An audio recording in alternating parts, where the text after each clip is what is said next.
होती है जहाँ हमें कारा और उसका दोस्त मुर्गेस दिखाई देते हैं। दोनों चोरी करने के लिए एक बड़े नेता के घर पहुंचे होते हैं। कारा एक बहुत चालाक चोर होता है। उसे ताले तोड़ने की खास ट्रिक आती है। वो लॉकर के अंदर गन पाउडर डालकर छोटा ब्लास्ट करता है और दरवाजा खुल जाता है। दोनों घर के अंदर घुस जाते हैं और अलमारी को खोलकर पैसे और गहने निकालने लगते हैं। मुर्गेस पहली बार चोरी कर रहा होता है, इसी की वजह से वो काफी डरा हुआ था। तभी अचानक बाहर से कुछ लोगों की आवाज सुनाई देती है। घर वाले पास आ चुके होते हैं। कारा और मुर्गेस बुरी तरह डर जाते हैं। बाहर निकलने का कोई भी रास्ता नहीं मिल रहा था। तभी वहीं पर कारा को एक छोटी सी खिड़की दिखाई देती है। वो मुर्गेस को वहाँ से बाहर निकालने की कोशिश करता है, लेकिन तभी उनसे एक बड़ी गलती हो जाती है। चोरी किया हुआ सामान नीचे गिर जाता है और आवाज सुनकर घर वाले अंदर पहुंच जाते हैं। मुर्गेस किसी तरह भागकर निकलता है, लेकिन कारा पकड़ा जाता है। इसके बाद वे लोग उसे बेरहमी से पीटने लगते हैं और पुलिस के हवाले कर देते हैं। पुलिस स्टेशन में कारा की हालत बहुत खराब हो जाती है। पुलिस उसे बहुत मारती है। तभी वहाँ उसकी पत्नी सेली आती है। कारा को उस हालत में देखकर उसकी आंखों में आंसू आ जाते हैं, क्योंकि कारा ने उससे वादा किया था कि वो कभी चोरी नहीं करेगा, लेकिन अभी वह फिर से गलत काम वाले रास्ते पर आ चुका था। सीरी यह सब देखकर अंदर से टूट जाती है। इसके बाद कहानी में एंट्री होती है डीएसपी भरतन की। कहानी में इनका रोल बहुत अहम होने वाला है। इसके दूसरी तरफ से पुलिस स्टेशन से एक खबर आती है कि मुख्यमंत्री के रिश्तेदार के घर चोरी करने वाला चोर पकड़ा गया। जैसे ही भरतन को यह बात पता चलती है कि वो चोर कारा है, वो तुरंत ये केस अपने हाथों में ले लेता है। लेकिन भरतन एक ईमानदार अफसर नहीं होता। वह कारा पर झूठा केस डाल देता है और चोरी की रकम बढ़वा कर दिखा देता है, ताकि ऊपर वालों की नजर में उसकी इमेज बनी रहे। कारा बार बार कहता है उसने इतने पैसे नहीं चोरी किए, लेकिन भरतन उसकी एक भी नहीं सुनता। उल्टा बुरी तरह से उसे पीटने लगता है और कहता है अब एक चोर मुझे सिखाएगा कि पुलिस काम कैसे करती है। उसी रात मौका देखकर कारा पुलिस स्टेशन से भाग निकलता है। भागते भागते वह भगवान से प्रार्थना करता है कि अगर वह इस बार बच गया तो वह जिंदगी में कभी चोरी नहीं करेगा।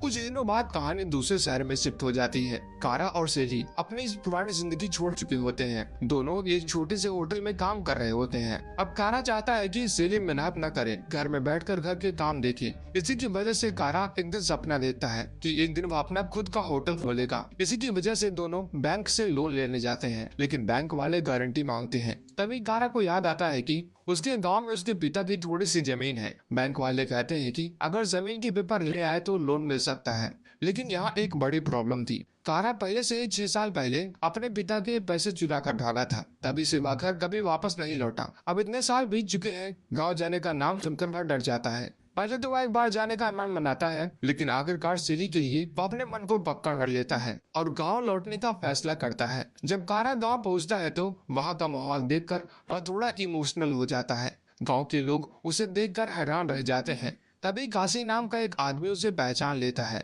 वो कारा को थप्पड़ मारते हुए कहता है इतने साल कहाँ था, तेरे माँ बाप बूढ़े हो गए और तूने छोड़कर चला गया। ये सुनकर कारा अंदर से टूट जाता है और वापस जाने का सोचता है, लेकिन तभी उसकी जिंदगी का सबसे इमोशनल मोमेंट आ जाता है। बस स्टैंड पर अचानक उसके पिता उसके सामने आ जाते हैं। कारा अपना चेहरा छुपाने की कोशिश करता है, लेकिन कारा के पिता अपने बेटे को पहचान लेते हैं। उसके पिता तुरंत समझ जाते हैं कि ये उनका बेटा ही है। लेकिन सबसे हैरान करने वाली बात यह थी कि वह कारा से नाराज नहीं होते, उल्टा वो इसे गले लगा लेते हैं। इतने सालों बाद भी उनके दिल में बेटी के लिए सिर्फ प्यार बचा था, लेकिन कारा को यह बात पता नहीं होती कि उसका अतीत अभी खत्म नहीं हुआ, क्योंकि डीएसपी भरतन आज भी उसे ढूंढ रहा होता है। कारा अपने पिता की बातें सुनकर पूरी तरह टूट जाता है। इतने सालों बाद भी उसके पिता के दिल में उसके लिए सिर्फ प्यार था। उनकी आंखों में आंसू आ जाते हैं और वो कांपती आवाज में कहते हैं तू इतने दिन कहाँ था बेटा? तेरे जाने के बाद ऐसा दिन नहीं गया जब मैंने तुझे ढूंढा न हो। कोई अपने माँ बाप से इतना नाराज हो जाता है कि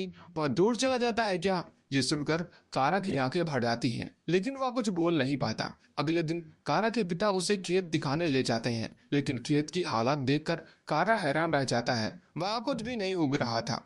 खेत में एक कोने पर पुराना ट्रैक्टर खड़ा होता है। कारा पूछता है कि ये इस्तेमाल में क्यों नहीं हो रहा। तब उसके पिता बताते हैं कि डीजल और पेट्रोल के बढ़ते दामों की वजह से अब उसे चलाना नामुमकिन हो चुका है। ऊपर से उस ट्रैक्टर का लोन भी बाकी है। हर महीने बैंक की किस्तें भरते हैं और किस्तें भरते भरते भी कमर टूटती जा रही है। सिर्फ कारा का परिवार ही नहीं, बल्कि पूरे गांव का किसान कर्ज में डूबा हुआ है। यह सब देखकर कारा को बहुत बुरा लगता है, क्योंकि वो इस गांव में सिर्फ जमीन के कागजात लेने आया था ताकि बैंक से लोन लेकर अपना होटल खोल सके।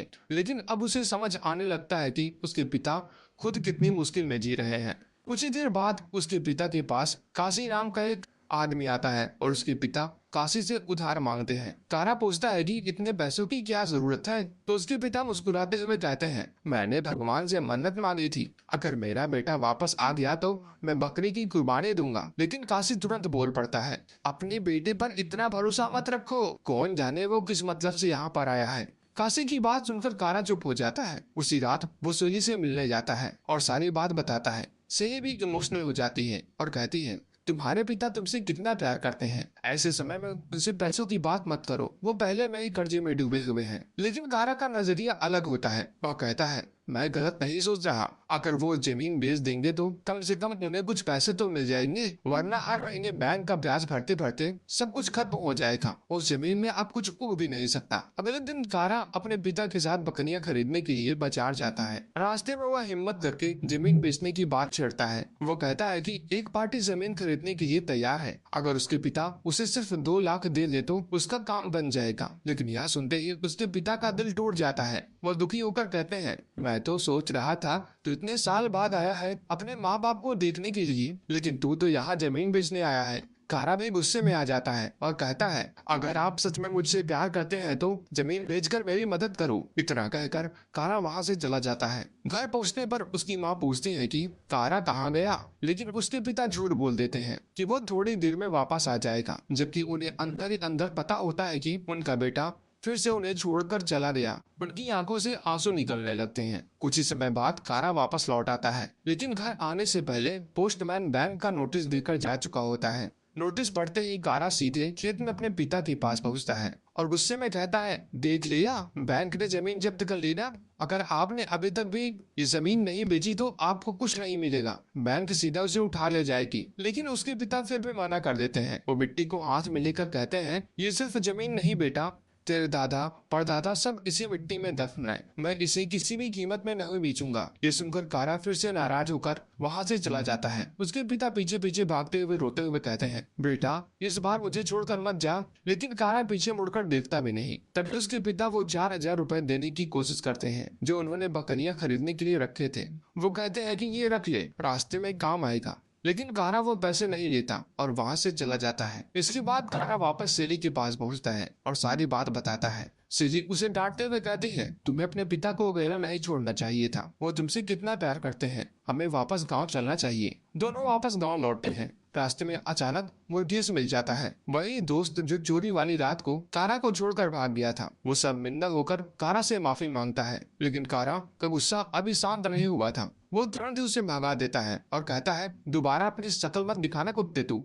इसके बाद कारा सेली को अपनी माँ से मिलवाता है। उसकी माँ हैरान रह जाती है कि उसने शादी भी कर ली और इतने सालों तक छुपा कर रखा था। वो खुश होकर कहती है कि ये बात उसके पिता को बतानी चाहिए। लेकिन जैसे ही कारा अपने पिता को ढूंढने जाता है, वहाँ एक ऐसा झटका उसका इंतजार कर रहा होता है जिसकी उसने कभी कल्पना भी नहीं की थी। उसके पिता की मौत हो चुकी थी। जिस सुनते ही कारा के पैरों तले जमीन खिसक जाती है। वो फूट फूट कर रोने लगता है। जिस इंसान से वो माफी मांगना चाहता था वो अब इस दुनिया में नहीं रहा। गांव वाले अंतिम संस्कार की तैयारी करने लगते हैं। कारा फैसला करता है कि उसके पिता को उसी जमीन में दफनाया जाएगा जहां उनके पूर्वज दफन है। लेकिन तभी वहां पर अचानक बैंक वाले लोग आ जाते हैं। वो कहते हैं कि गांव वालों को कई बार नोटिस भेजा गया है, लेकिन किसी ने यो नहीं चुकाया, इसीलिए अब पूरे इलाके की जमीन को बैंक जब्त कर रही है।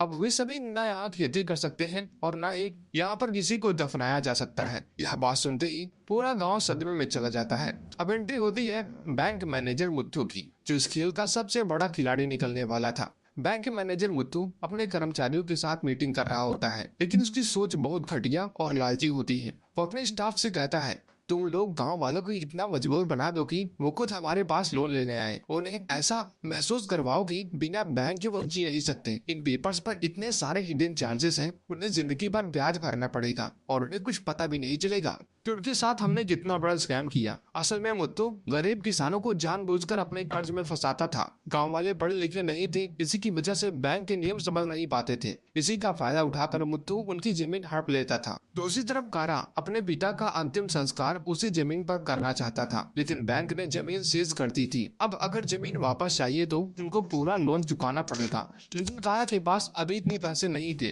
तभी कारा एक बड़ा फैसला लेता है। वो काशी से कहता है, ये बैंक वाले सालों से गरीबों को लूट रहे हैं, अब मैं किन्हीं को लूटूंगा। काशी हैरान होकर पूछता है, मतलब कैसे?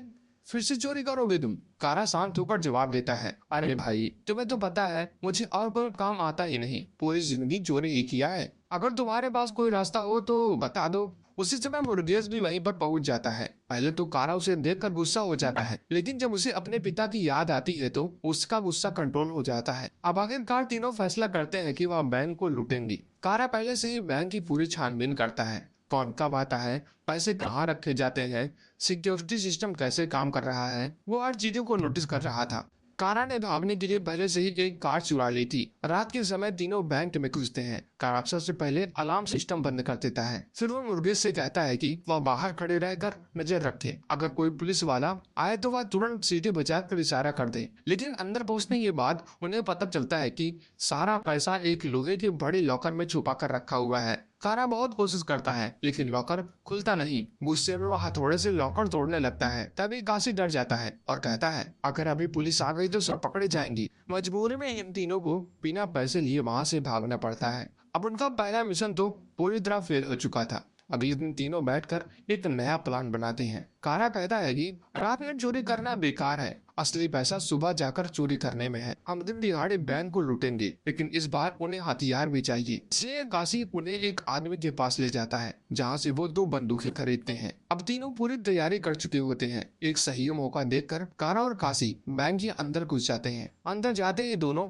बंदूक निकाल लेते हैं। बैंक में मौजूद लोग तुरंत ही अपने ऊपर हाथ कर लेते हैं। वे कर्मचारी को डराकर सारे पैसे को बैंक में भरने लगते हैं। बाहर मुर्गेश कार में बैठकर नजर रख रहा होता है। तभी अचानक वो सीटी बजाता है। इसका मतलब था पुलिस आ चुकी है। ये सुनते ही कारा तुरंत अपना किरदार बदल लेता है। वो बैंक कर्मचारी बनकर एक्टिंग करने लगता है, जबकि काशी ग्राहक बन जाता है। तभी एक पुलिस वाला बैंक के अंदर आता है और पूछता है कि बाकी स्टाफ कहाँ है। कारा बिना घबराए जवाब देता है, सर मैनेजर की बेटी की शादी है, सब लोग वहीं गए हैं, थोड़ी देर बाद वापस आ जाएंगी। पुलिस वाला बिना शक किए वहां से चला जाता है। जैसे ही खतरा टलता है, दोनों पैसे लेकर बैंक से बाहर निकल जाते हैं और भाग जाते हैं। कुछ ही देर बाद डीएसपी बर्तन को यह खबर मिलती है कि दिन दिहाड़े एक बैंक को लूट लिया गया। उसे तुरंत शक होता है कि यह काम कारा का ही हो सकता है, इसीलिए वह उसी गाँव में ट्रांसफर लेकर पहुँच जाता है। लेकिन यहाँ एक बड़ा खेल चल रहा होता है। बैंक के मैनेजर मुत्थू चोरी हुई रकम को खुद 1 लाख रुपए अलग रख देता है और पुलिस से झूठ बोलता है कि बैंक से 4 लाख रुपए चोरी हुए हैं। असल में वो खुद भी इस मौके का फायदा उठाना चाहता था। उधर कारा और काशी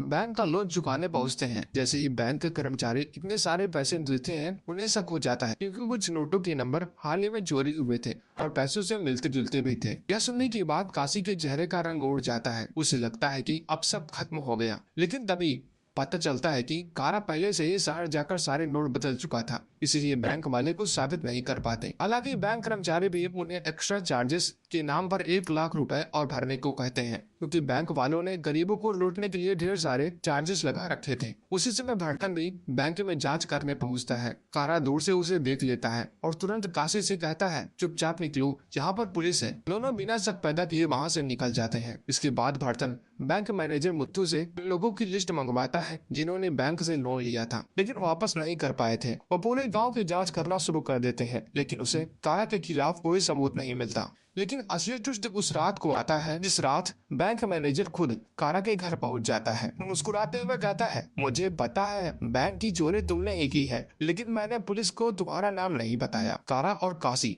दोनों चौंक जाते हैं। तभी मुत्तू धीरे से कहता है, क्योंकि तुम मेरे लिए सोने अंडा देने वाली मुर्गी हो। अगर हम दोनों साथ मिल जाए तो पूरे सिस्टम को लूट सकते हैं। मुत्तू जाते जाते अपना विजिटिंग कार्ड कारा के जेब में डाल देता है और बाहर निकल जाता है। अब कारा पूरी तरह समझ चुका होता है, ये आदमी बाहर से बैंक का मैनेजर जरूर है, लेकिन अंदर से वह बहुत बड़ा खिलाड़ी है। अभी इसी में डीएसपी बर्तन मुत्तू को फोन करता है और कहता है, मुझे पूरा शक है कि वो चोर फिर से चोरी करेगा, क्योंकि अब तक उस चोर ने उस पैसों का इस्तेमाल नहीं किया। मतलब अभी उसे और पैसों की जरूरत है। इसीलिए तुरंत सभी ब्रांच बैंक को अलर्ट कर दो और खुद मेन ब्रांच पर पहुंचो। इसके बाद पूरे इलाके में बैंकों में नया अलर्ट सिस्टम लगा दिया जाता है। अब अगर किसी पर बैंक का अलार्म बंद होगा तो तुरंत पुलिस को पता चल जाएगा और वही चोरी होने वाली है। रात में पुलिस वाले हर बैंक का अलार्म चेक करना शुरू कर देते हैं। तभी उन्हें एक ऐसी ब्रांच मिलती है जहाँ का अलार्म काम नहीं कर रहा होता है। पुलिस तुरंत समझ जाती है कि अगला निशाना यही बैंक है। अगले दिन वो बैंक में सभी पुलिस वाले कर्मचारी की तरह बनकर बैठ जाते हैं। कोई कैशियर बनता है, कोई सिक्योरिटी गार्ड। पूरे बैंक में पुलिस सिस्टम भरा होता है और कारा और उसकी टीम का अगली टारगेट वही बैंक था। कारा पहले मुर्गेस को अंदर भेजता है ताकि वो हालात देख कर आए। मुर्गेस एक आम ग्राहक की तरह बनकर बैंक के अंदर जाता है, फॉर्म उठाता है और चुपचाप कुछ भरने लगता है। बाहर आकर वो कहता है कि अंदर कुल 5 लोग हैं, लेकिन मुझे कुछ गड़बड़ लग रही है। काशी डर जाता है, लेकिन कारा अब पीछे हटने वाले में से नहीं था। वो किसी भी हालात में बैंक को लूटना चाहता था। तभी अचानक बैंक के अंदर सारे पुलिस वाले जल्दी से बाहर निकल जाते हैं। कारा हैरान हो जाता है जब वो बैंक मैनेजर से पूछता है कि सब कहाँ गए, तो मैनेजर बताता है किसी दूसरे ब्रांच में चोरी हो रही है और पुलिस वहाँ गई। ये सुनते ही कारा की पूरी टीम शॉक में हो जाती है, क्योंकि उन्होंने अभी तक चोरी भी नहीं की थी। तीनों तुरंत उस दूसरे ब्रांच में पहुँचते हैं, जहाँ जाकर पता चलता है कि असली चोरी खुद मुत्तू ने करवाई थी। वो मुस्कुराते हुए कारा से कहता है, घबराओ मत, पुलिस को यही लगेगा ये चोरी तुमने ही की है। अब कारा समझ जाता है मुत्तू ने उसे मोहरे की तरह इस्तेमाल किया है। इसके बाद कारा फैसला करता है कि मुत्तू से चोरी का पैसा वापस लेकर रहेगा। वो चुपचाप उसका पीछा करना शुरू कर देता है। काम खत्म करके मुत्तू एक एसटीडी बूथ में जाकर किसी को कॉल करता है। जैसे ही वो वहाँ से बाहर निकलता है, कारा उसी बूथ में पहुंचकर दोबारा उसी नंबर मिलाकर पता लगाने की कोशिश करता है कि आखिर उसने किसको कॉल किया था। अब उसे पता चलता है कि कॉल एक लॉस में किया गया था।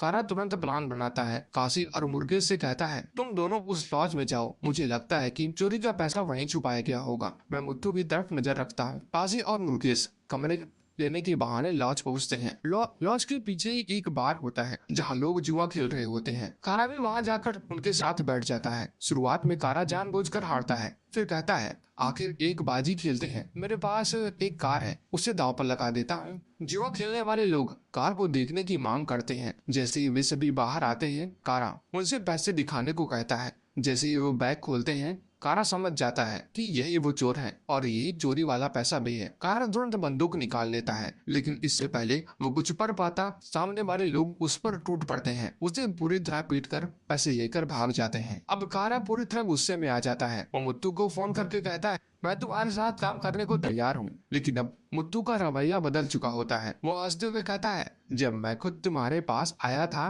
तब तुमने मुझे मना कर दिया। अब जब मुझे तुम्हारी जरूरत नहीं है तो तुम मुझसे इतना चिपक क्यों रहे हो। इतना ही नहीं, मुत्तू उसे एक खतरनाक बात बताता है। वो कहता है, अब आगे जितने भी चोरी होगी उसका सारा इल्जाम तुम पर आएगा। ये सुनकर कारा समझ जाता है कि वो एक बड़ा जाल में फंस चुका है। घर पहुंचते ही सिरी उससे सवाल पूछती है कि वो इतने समय से कहाँ गया था, क्योंकि काशी पहले से ही सारी सच्चाई सिरी को बता चुका होता है। सिरी गुस्से में रोते हुए कहती है, तुमने मुझसे वादा किया था कि तुम दोबारा चोरी नहीं करोगे, फिर ऐसा काम करना क्यों शुरू कर दिया। कारा उससे समझाने की कोशिश करता है। वो कहता है, मैं चोरी नहीं कर रहा, मैं उन लोगों से अपने हक के पैसे ले रहा हूँ जिन्होंने गरीबों को लूटा है। दोनों के बीच बहुत बड़ा झगड़ा होता है। उसी बहस के दौरान कारा को पता चलता है कि सिरी प्रेग्नेंट है। ये सुनते ही कारा कुछ देर के लिए शांत हो जाता है। अगले ही दिन वो अपनी माँ के पास जाता है और पहली बार सच्चाई बता देता है कि वो गाँव क्यों आया था, चोरी क्यों कर रहा है, उसके पास पैसे क्यों नहीं है। यहाँ तक कि वो ये भी बता देता है कि वो पहले क्या काम करता था। ये सब सुनकर उसकी माँ का दिल टूट जाता है। वो गुस्से में कहती है, तेरे बाप की मौत का जिम्मेदार तू ही है बेटा। कारा ये सुनकर अंदर से टूट जाता है, लेकिन थोड़ी देर बाद उसकी माँ वापस आती है और कहती है, जा अपने बाप का शव लेकर वापस आ। कारा और काशी तुरंत निकलने की तैयारी करते हैं। तभी वो आदमी आता है जिसने उन सभी को बंदूक दी थी। वो कारा को एक हथियार देकर कहता है, इसे एक जगह पहुंचाना है। कारा वो हथियार लेकर तय लोकेशन पर पहुंच जाता है। वहाँ एक फिल्म शूटिंग चल रही होती है। असल में वो हथियार इसी फिल्म में इस्तेमाल होने वाला एक प्रॉप था। इसी दौरान फिल्म का प्रोड्यूसर अपने आदमी से कहता है, जाओ बैंक से 5 लाख रुपए निकाल लाओ। जैसे ही कारा ये बात सुनता है, उसके दिमाग में एक नया प्लान आ जाता है। उसे पता चलता है कि बैंक से भारी रकम एक गाड़ी में दूसरी तरफ ब्रांच तक भेजी जाएगी और इस बार वह सीधे उस कैश वैन को लूटने का फैसला करता है। तारा गैस वैन लोड कर वहां से बाहर निकल रहा होता है। अचानक उसकी गाड़ी बीच रास्ते में खराब हो जाती है। रात का समय था, कोई आसपास मदद करने वाला भी नहीं था। पानी की तलाश में कारा और काशी पास के एक घर का दरवाजा खटखटाते हैं। दरवाजा खुलते ही कारा चौंक जाता है क्योंकि सामने खड़ा आदमी उसके पिता का पुराना दोस्त निकलता है। बातचीत के दौरान कारा को पता चलता है कि उस आदमी की हालात बहुत खराब है। बैंक उसके खेत को जब्त करने वाली है और ऊपर से उसकी पत्नी की तबीयत भी बेहद खराब चल रही होती है। ये सब सुनने के बाद कारा अंदर तक हिल जाता है। उसे एहसास होने लगता है कि सिर्फ उसका परिवार नहीं बल्कि गांव का हर आदमी इस सिस्टम की वजह से बर्बाद हो चुका है। उधर डीएसपी बर्तन को खबर मिलती है कि गैस वैन को किसी ने लूट लिया है। वहीं दूसरी तरफ मुत्तू अपने आदमियों को एक और बैंक लूटने का आदेश देता है ताकि सारा का सारा इल्जाम कारा के ऊपर जाए। तभी बर्तन खुद मुत्तू के पास पहुंच जाता है और कहता है, आज सभी बैंक ब्रांच की चेकिंग होगी, आपको हमारे साथ चलना पड़ेगा। कारा ये बात सुन लेता है और तुरंत समझ जाता है यही सही मौका है, क्योंकि अगर मुत्तू और पुलिस दूसरे ब्रांच में व्यस्त रहेंगे तो कहीं और वो चोरी कर सकता है। और ठीक ऐसा ही होता है। जैसे ही पुलिस दूसरे ब्रांच में पहुंचती है, कारा उसी मौके का फायदा उठाकर एक और बैंक लूट लेता है। जब तक बर्तन को खबर मिलती है, कारा वहां से बाहर निकल चुका होता है। तभी एक बड़ा ट्विस्ट आता है। मुथु ने जिन आदमी को बैंक लूटने के लिए भेजा था, उसी ब्रांच में अचानक बर्तन पहुंच जाता है। जैसे ही वो दोनों चोरों को देखता है, तुरंत तो गोली चला देता है। उनमें से वहीं पर एक मर जाता है, दूसरा डर के मारे सच्चाई उगल देता है। वो कहता है, सर हमने कुछ नहीं किया, ये सब मुथु ने करवाया, उसी ने हमें चोरी करने के लिए भेजा था। ये सुनते ही मुत्तू वहां से भागने लगता है, लेकिन भागते वक्त अचानक एक डॉक्टर उसे जोरदार टक्कर मार देता है और वो तुरंत ही वहीं पर बुरी तरह घायल हो जाता है और उसे अस्पताल ले जाया जाता है। अस्पताल में बर्तन उससे मिलने आता है। पहले तो ऐसा लगता था कि वो उससे पूछताछ करेगा, लेकिन अगले ही पल मुत्तू का ऑक्सीजन मास्क हटा देता है और मुत्तू वहीं पर मर जाता है। बर्तन अब सारी सच्चाई हमेशा के लिए दफनाना चाहता था, लेकिन तभी उसी की एक बड़ी खबर मिलती है। पूरे गांव के लोग बैंक की मेन ब्रांच में जमा हो गए थे। हर कोई अपना लोन चुकाने पहुंच चुका था। पुलिस उन्हें कंट्रोल नहीं कर पा रही थी। बैंक के बाहर पूरा अफरा तफरा मची हुई थी। तभी उन्हें असली पता चलता है कि ये सब कारा ने किया था। उसने जितने भी बैंक को लूटा था, वह सारा पैसा गांव वालों में बांट दिया था ताकि वे सभी अपना लोन चुका सकें। गांव वाले अपने जमीन की कागजात वापस लेने लगे। जिन किसानों की जमीन में बैंक ने जब्त कर ली थी, उन्हें आखिरकार उनकी जमीन वापस मिल रही थी। पूरा गांव खुशी से रोने लगता है। दूसरी तरफ कारा आखिरकार अपने पिता को उसी जमीन में दफनाता है जहाँ उनके पूर्वज दफन थे। यही पल उसके लिए सबसे इमोशनल भरा होता है। इसी दौरान बर्तन भी वहां पहुंचता है। तारा अपने पिता की कब्र के पास खड़ा होता है। उसके हाथ में बंदूक होती है। वो गुस्से में बंदूक बर्तन के सिर पर रख देता है और पूछता है, तूने कभी बैंक से लोन लिया है? बर्तन कहता है, हाँ, गाड़ी खरीदने के लिए, हर महीने की ईएमआई भरता हूं। तब कारा कहता है, अगर एक महीने तेरी सैलरी ना आए तो तू क्या करेगा? बर्तन धीरे से जवाब देता है, ईएमआई भरना मुश्किल हो जाएगा। तारा की आंखों में गुस्सा और दर्द साफ दिखाई देता है। वो कहता है, कम से कम तुझे हर महीने सैलरी तो मिलती है। हम किसानों की जिंदगी सिर्फ किसी जमीन पर टिकी होती है। फसल खराब हुई तो सब कुछ खत्म हो जाता है। इतना कहकर कारा बंदूक नीचे कर देता है, लेकिन इसके बाद भी बर्तन उसे हथकड़ी लगा देता है। तभी बर्तन के दिमाग में एक खतरनाक ख्याल आता है। उसे एहसास होता है कि अगर वो कारा को जिए ही देखा तो अगले दिन खबर में कारा हीरो बन जाएगा और खुद विलन बन जाएगा। इसी की वजह से वो कारा का केस पलट देता है। बर्तन बयान देता है कि बैंक की चोरी का मास्टरमाइंड मुत्तू था और कारा का इससे कोई लेना देना नहीं है। इसके बाद वो चुपचाप कारा की हथकड़ी खोल देता है और उसे जाने देता है, सिर्फ इसीलिए